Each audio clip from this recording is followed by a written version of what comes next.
bem, a gente vai fazer a leitura aqui do Teoria do Conto da Gottlieb e vamos começar logo pela história da história, né? Porque a princípio ela vai estabelecer um panorama histórico do conto, porque o conto é muito antigo, né? Apesar dele ser mais disseminado nos últimos 200 anos, até por conta de várias mudanças que ocorreram no dia a dia das pessoas, da sociedade, com a Revolução Industrial na Inglaterra no século XVIII e XIX, as pessoas têm menos tempo para ler. E logo o conto veio a calhar, porque tem uma leitura mais rápida, né? Você consegue sentar e ler de uma vez só, como dizia o crítico que ajudou a disseminar o conto pelo mundo, como gênero, o Edgar Allan Poe, ok? Mas não vem do século XIX, vem muito antes, e aí ele começa já com o fio da história. Pega o livro aí, vamos ler. 1001 páginas têm sido escritas para se tentar contar a história da teoria do conto. Então aqui logo no começo, dá uma pausa, 1001 páginas. Ele está fazendo uma alusão ao livro As 1001 Noites, que é uma reunião de alguns contos árabes e que é muito conhecida. Tem a história de Simbal, Marujo, tem do Aladim, tem do Ali Baba e 40 ladrões. Então, ela já usa a primeira frase para fazer uma alusão a esse livro, que é um dos mais conhecidos livros de contos de todos os tempos, ok? Afinal, o que é conto? Qual é a situação enquanto narrativa, ao lado da novela e do romance? Então, são três tipos textuais, três gêneros textuais diferentes, ok? O conto, ele vai estar entre a novela e o romance. O romance, ele é mais denso, tem vários personagens, tem vários lances de histórias, né? Então, o conto não, ele é mais resumido, mais seco do que o romance.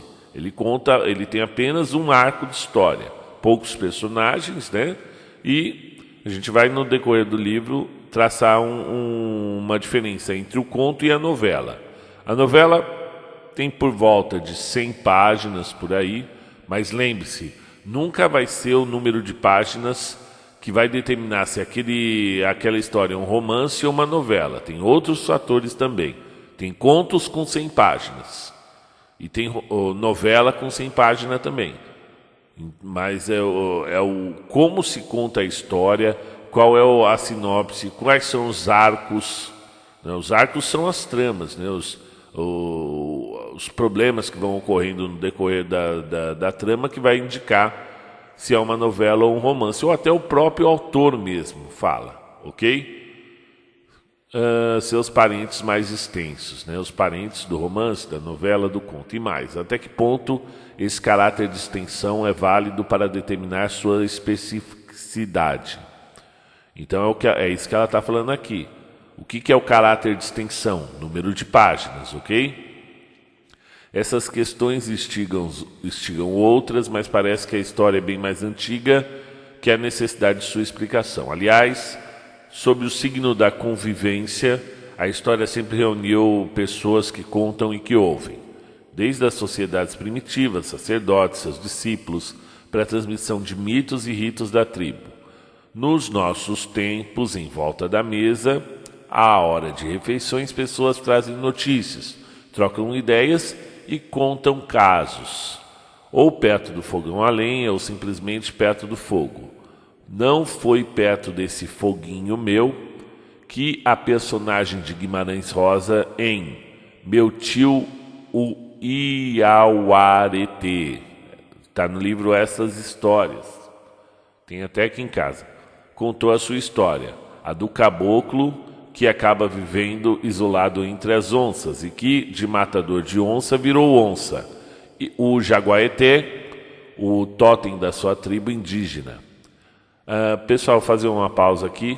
Guimarães Rosa, brasileiro, mineiro, lá de Cordesburgo, escreveu um dos maiores romances da história da literatura brasileira, que se chama Grande Sertão Veredas. Conta a história de um jagunço chamado Riobaldo, que separa um tempo, está com uma pessoa ali e começa a contar os seus tempos de jagunçagem, os seus tempos no sertão mineiro, como ele se apaixonou ali por tempos de guerra. Só que o Guimarães Rosa também era um ótimo contista. Então ele tem aí um livro de contos, é uma linguagem difícil, truncada, cheia de palavras do próprio sertão mineiro que a gente não conhece aqui e outras tantas palavras que ele mesmo inventou, ok? Porque nas suas viagens para o sertão ele foi desbravar ele entrava nos lugares, nos bares, nas mercearias e ficava ouvindo a conversa do povo, o povo mais pobre, mais rico de cultura e simples, né? Então, conforme ele ia ouvindo, ele ia anotando no seu caderninho. Ele era uma pessoa inteligentíssima, foi diplomata durante muitos anos na Europa, até teve uma passagem genial dele lá, que ele salvou muitas pessoas emitindo passaportes para elas fugirem da Segunda Guerra. E aqui no Brasil, um dos maiores contistas. Então volta lá, em Tribo Indígena. A personagem à beira do fogo e movida à cachaça percorre pela história ao contrário, a história do seu próprio povo, tentando reconquistar assim inutilmente o seu espaço cultural perdido. Então as pessoas, ela está nesse segundo parágrafo tentando explicar por que as pessoas contam contos, ok? História, volta no texto. Histórias há de conquistas e de perdas. Histórias que seguem para frente ou para frente retomando vários assuntos nos modos de contar. Desde quando? Do que se trata esse capítulo, ok, gente? Desde quando começa a se contar histórias? Desde a época de Cristo, antes de Cristo? Vamos voltar no texto. Embora o início do contar história seja impossível de localizar e permaneça como hipótese que nos leva aos tempos remotíssimos, ainda não marcados pela tradição escrita. Então já se contavam histórias antes da escrita, ok? Há fases de evolução nos modos de se contarem histórias. Para alguns, os contos egípcios, os contos dos mágicos, são os mais antigos, que devem ter aparecido por volta de 4.000 anos antes de Cristo, ou seja, há 6.000 anos. Enumerar as fases da evolução do conto seria percorrer nossa própria história, a história de nossa cultura, detectando os momentos da escrita que a representam. O da história de Caim e Abel, da Bíblia, por exemplo, ou os textos literários do mundo clássico grego-latino. O grego-latino, aí está falando de, abre aspas aí, pessoal, falando de Homero, da Ilíada, está aqui, vou continuar no texto. As várias histórias que existem na Ilíada e na Odisseia de Homero. Vamos lá, quem é Homero? Viveu no século IV a.C., ele escreveu a história da Guerra de Troia. Vocês lembram que foi lá e os troianos sequestraram Helena, a mulher de Menelau, e trouxeram para dentro dos muros de Troia. E os gregos, nessa guerra que durou 10 anos, que é contada na Ilíada, vocês sabem como é que termina a guerra, Lembram do termo cavalo de Troia? Eles viram que não iam conseguir entrar nos muros de Troia e resolveram deixar um presente ali e ir embora. Nós cansamos dessa guerra, nós vamos embora. Deixaram lá um presente que era um enorme cavalo de madeira. E foram embora. Depois que foram embora os gregos, Troia abriu os portões e trouxe o presente para dentro da construção. No meio da noite, abre uma portinha embaixo do cavalo e sai o exército grego que estava escondido dentro do cavalo. Então esse é o famoso presente de grego. Já ouviu falar nessa expressão? Presente de grego é quando você dá um presente que na verdade é uma traição, Que é o cavalo de Troia, que hoje em dia é usado para vírus, essas coisas. A Ilíada conta essa guerra que durou 10 anos. a Odisseia contra a volta dos gregos para casa, que dura mais um tantão, aí, mais quase 10 anos, que a volta de Ulisses para sua terra, ok? Ele encontra ciclopes, encontra todo tipo de monstros, né? Essas duas obras são atribuídas a Homero, ok? Muitos dizem que não foi Homero que escreveu, bom, não importa, mas aí você já tem esse panorama do que foi a Ilíada e a Odisseia de Homero. Volta no texto. E chegam os contos do Oriente, né? Panchatantra, século VI a.C., em sânscrito. Ganha a tradução em árabe somente no século VII depois de Cristo, ou seja, quase mais de 1000 anos depois. E depois, no século XVI, ganha a tradução inglesa. E As Mil e Uma Noites, o livro de contos que eu falei no começo aqui, que circulam na Pérsia no século X, para o Egito no século XII, e somente no século XVIII, já com a tradução francesa, vai para toda a Europa. Inclusive, esse tradutor francês coloca vários contos que ele mesmo inventou ali no meio da tradução. Dizem até que o Aladim já é do século XVIII, né? Então, cabe aí quem gosta de literatura árabe fazer um estudo sobre As Mil e Uma Noites, ok? Vamos voltar no conto aqui, no texto.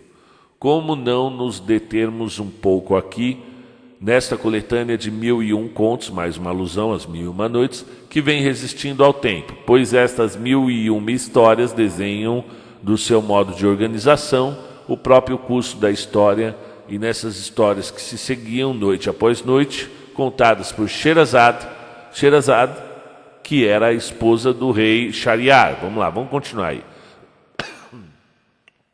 Que assim ia distraindo o rei, que ia condenar à morte.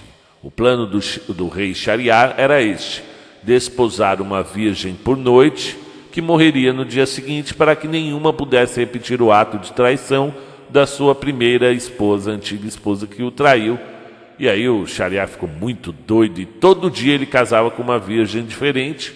Ao final da primeira noite ele matava.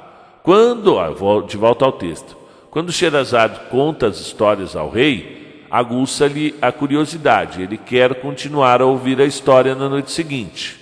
O conto, enquanto vida, acaba também encantando o rei. Então olha só, o que está dizendo aqui? Que o conto é vida. Pelo menos para Shahriar é assim, né? Para Sherazade é assim, porque ela chegava no final da noite, no momento dela ser morta, ela falava assim, se você gostou dessa história, você nem imagina a próxima que eu tenho aqui para te contar essa noite. É muito mais legal, né? Aí o Shahriar fala, não, então eu te concedo mais um dia de vida e que o dia passe rápido para que à noite você me conte essa história. E assim foi 1001 noites, né? E Sherazade, contando histórias, voltando no texto, vai adiando a morte, prolongando a vida. Vamos ver. No século XIV, dá-se outra transição. Se o conto transmitido oralmente ganhará o registro escrito, agora vai afirmando a sua categoria estética. É preciso nós pararmos aqui para entender o que é estética. Quando você faz uma operação estética no seu rosto, o que você está mudando? A forma do rosto, a forma do nariz, a forma da boca. Estética é forma, ok? Então, quando no século XIV, o que acontece no século XIV? Ocorre uma revolução que depois no século XVI vai se tornar maior, da mídia, né? A revolução escrita, vai se popularizando os livros, vai ficando mais fácil publicar um livro, que até então era muito difícil, era um objeto muito caro o livro, né? Então, a partir do século XIV já começa a ficar mais fácil, porque a própria escrita, naquela época poucas pessoas sabiam escrever, e conforme vai popularizando a escrita, agora, volta ao texto, agora vai afirmando a sua categoria estética.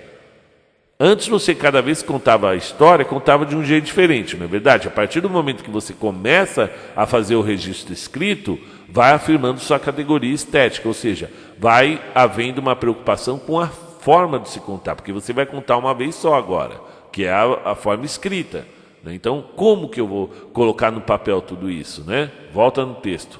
Os contos eróticos de Boccaccio, o Boccaccio era no Decameron, né, de 1350, traduzidos para tantas outras línguas e rompem com o moralismo didático. O contador procura a elaboração artística sem perder, contudo, o tom da narrativa oral. Então, está falando duas palavras aqui bem importantes: estética e artística.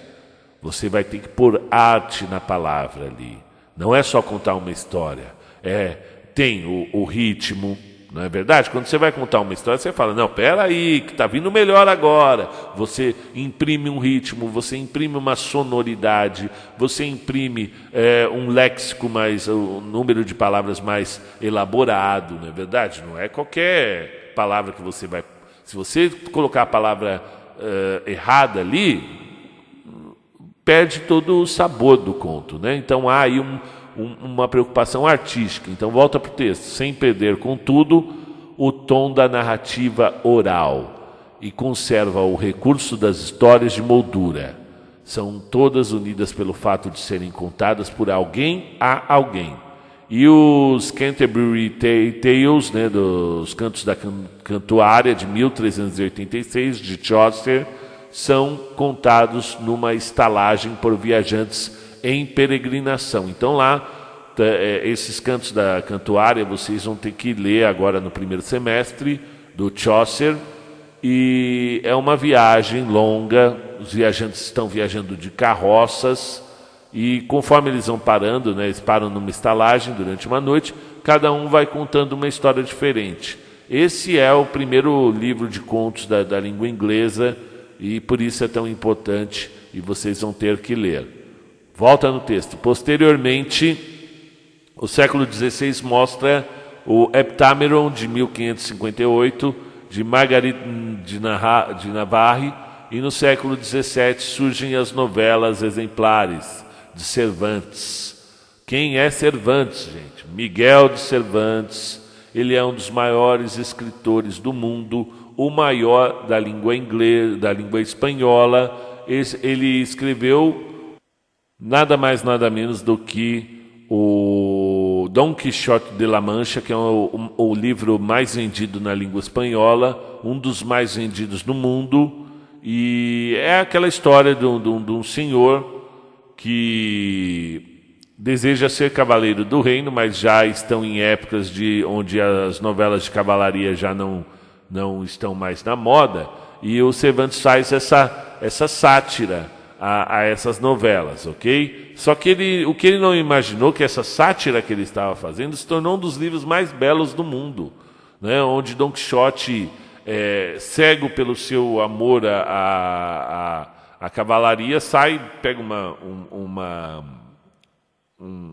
armadura velha e sai por aí com Sancho Panza, que é o seu ajudante, lutando contra gigantes que na verdade não existem, são moinhos de vento, criando donzelas para amar, que na verdade são apenas estalajadeiras, ou seja, garçonetes, né? Então, aqui Cervantes tem um grande importância com novelas exemplares de 1613. Volta no texto. No fim do século surgem os registros de contos de Charles Perrault. Quem foi Charles Perrault?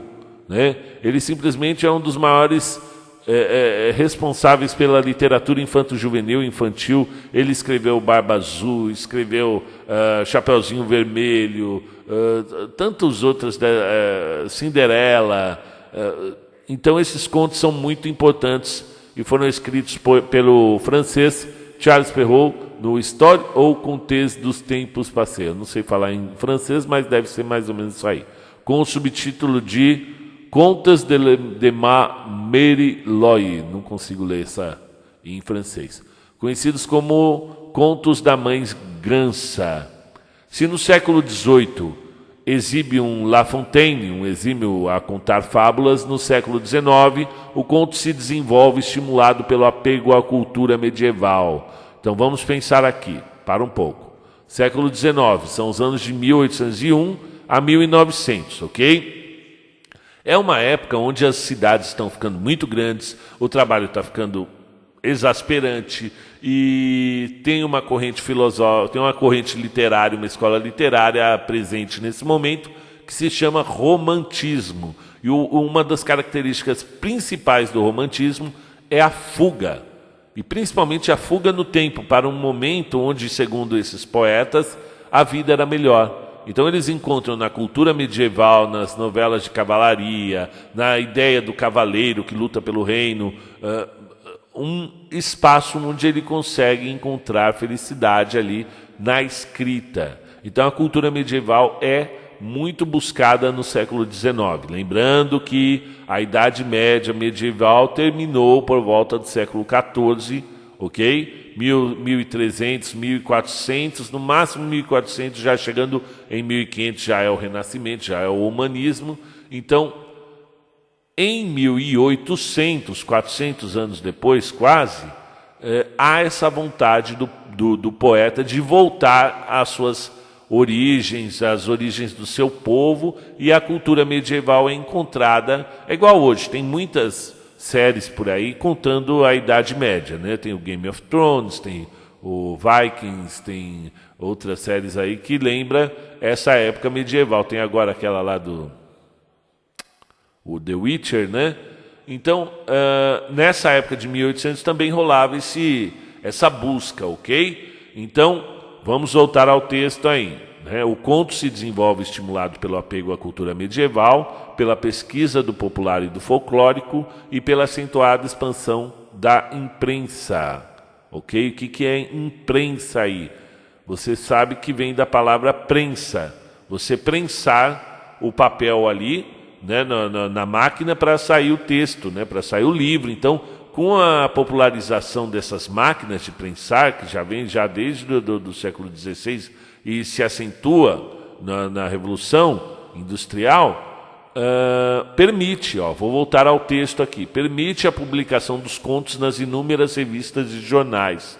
Este é o momento da criação do conto moderno. E toda vez que a gente for falar de conto moderno, a gente vai vir para esse nome que está aqui na linha de baixo. Vamos lá. Conto moderno quando, ao lado de Green, né, de Green, que registra os contos e inicia seu estudo comparado, Edgar Allan Poe se afirma enquanto contista e teórico do conto. Vamos falar aqui dos irmãos Green. Registra os contos que já são populares, já são lendas ali, e aí tem vocês já ouviram falar nos contos dos irmãos Green, né?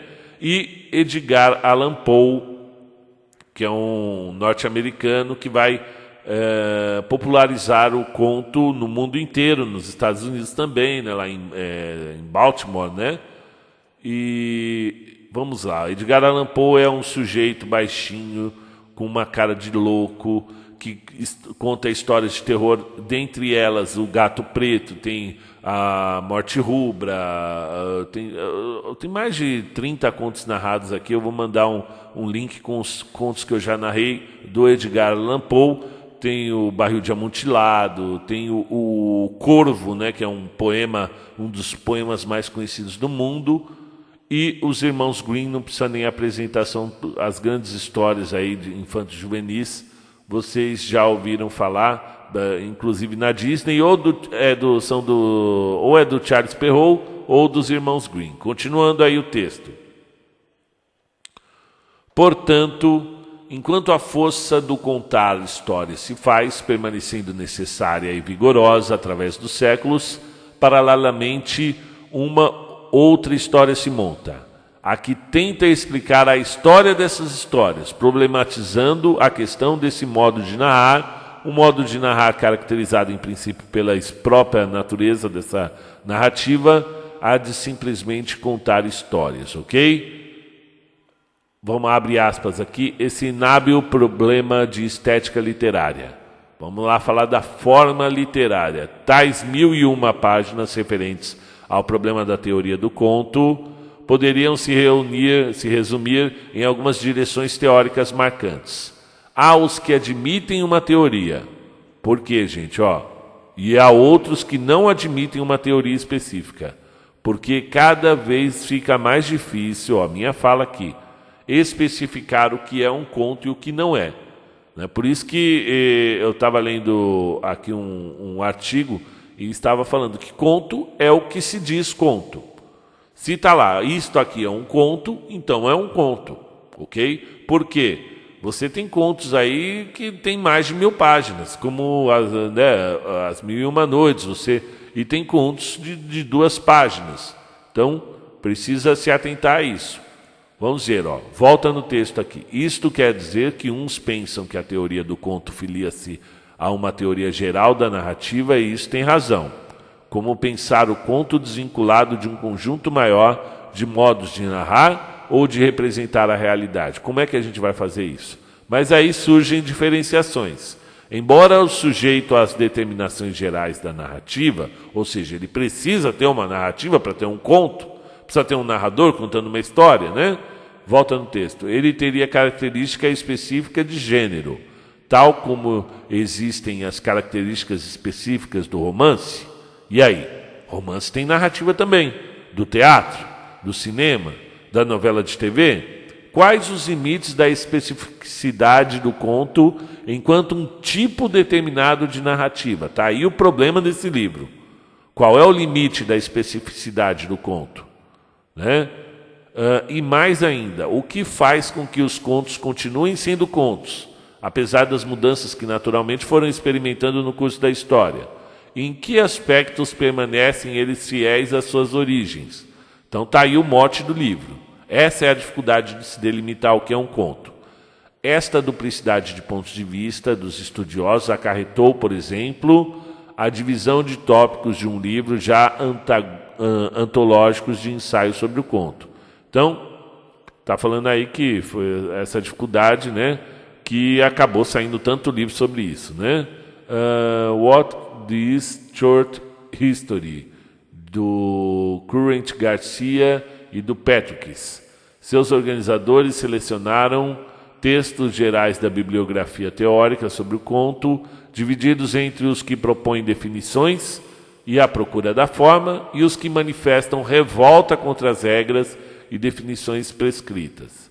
Então aí você tem os dois lados. Um que quer procurar a forma do conto e delimitar e estudar a forma, e o outro revoltado, falando, não existe forma, o conto ele não existe regra, não existe definição. Então vamos ver, continuando aí. Além das regras e contra-regras, aparece um terceiro tópico, em função das múltiplas tendências do conto, novas direções, liberdade e forma. Então tem aquele que está falando que, na verdade, não é nem isso e nem o contrário disso. São novas direções, liberdade e forma. Essa é a terceira viés, que é a terceira visão. Esta mesma distância notamos entre os autores, contistas e teóricos. O uruguaio Horácio Quiroga, esse é um contista, gente, fantástico. Vocês precisam ler A Galinha Degolada, do Quiroga. É um tapa na cara, é pesado, gente, é horrível. Estabelece um decálogo do perfeito contista, ok?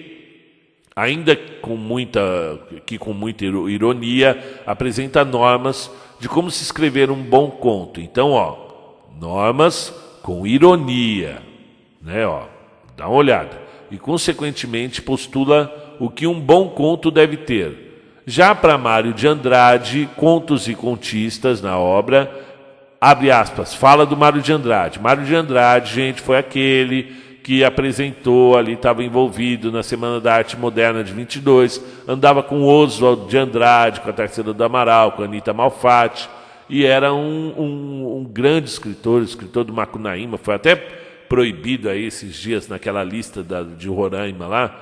Então, o que ele fala? Em verdade, sempre será conto aquilo que o seu autor batizou com o nome de conto. Eu já disse isso atrás lá, Conto é o que se diz ser conto. é a resposta que encontra para essa pergunta angustiosa. O que é conto? E que gera, segundo ele, esse inábil problema de estética literária. Né? Esse é um problema que não inábil, não tem solução.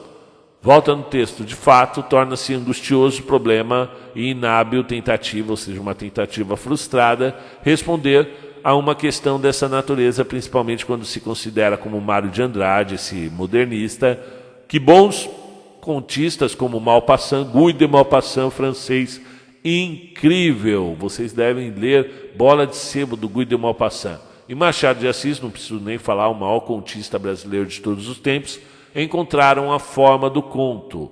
Mas o que encontraram, segundo ainda Mário de Andrade, o modernista, semana de 22, foi a forma do conto indefinível, insondável, irredutível a receitas. Ou seja, ele como um bom modernista, e o modernismo era isso, gente, era negar toda o academicismo, a arte presa a regras, a arte presa a academias. A arte era do povo, para o povo, não tem regras, né?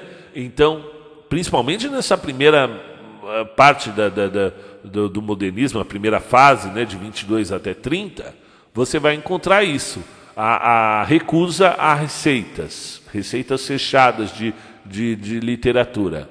Vamos ver aqui. Essa alquimia secreta. Vários atentam para a dificuldade de escrever contos. Machado de Assis, por exemplo, manifesta-se em 1813. Abre aspas, é difícil, é um gênero difícil, a despeito da sua aparente facilidade. Porque parece ser fácil, né, gente? Escrever um conto é curtinho, muito mais fácil que um romance. Vai nessa. O Machado já diz, é difícil, um gênero difícil, a despeito da sua aparente facilidade. Continua. E creio que essa mesma aparência lhe faz mal, afastando-se dele os escritores e não lhe dando, penso eu, o público toda a atenção de que ele é muitas vezes credor. Então, muitas vezes o público mesmo desfaz do conto, não dá atenção para o conto, quando na verdade é um gênero dificílimo de escrever, porque você tem que resolver tudo rapidamente, criar um final surpreendente, com poucos personagens, pouco tempo para contar a história. Então, está aí Machado de Assis dizendo sobre ele. Voltando ao texto, vários atentam para a dificuldade também de se explicar o conto. Júlio Cortázar, em alguns aspectos do conto, se refere a esse gênero de tão difícil definição, tão esquivo nos seus múltiplos e antagônicos espectros.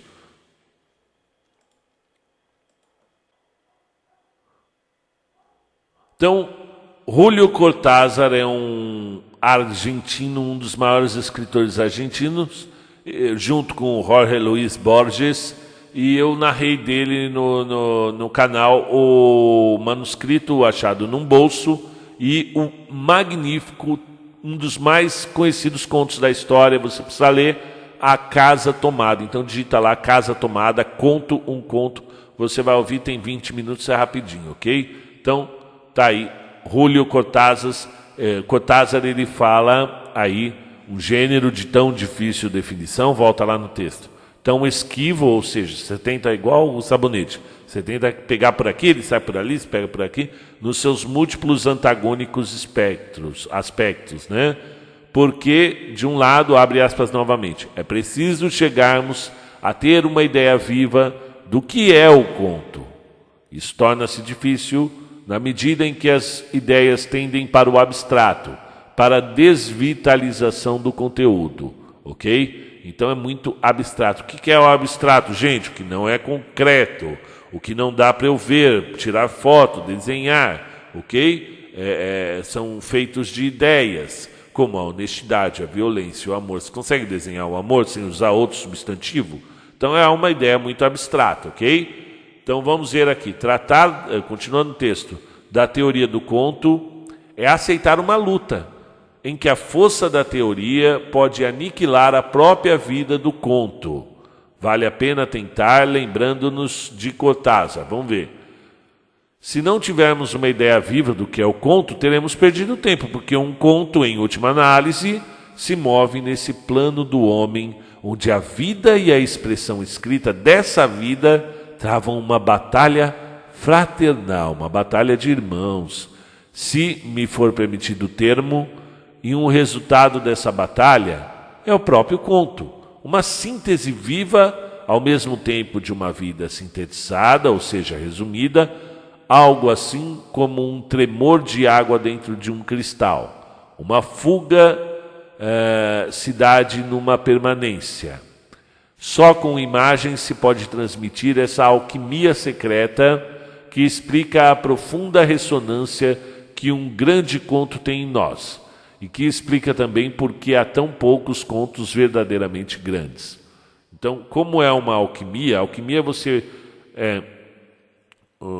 quem já sabe, os alquimistas eles fazem experimentos químicos, eles misturam elementos com o grande objetivo de criar, a partir de metais, outros metais, criar o ouro. Então a alquimia é esse trabalho duradouro, demorado, ali muito minucioso, né? Muito preso a detalhes, e ele faz uma comparação com os contos. Por isso que não há contos verdadeiramente grandes, porque é um trabalho cirúrgico.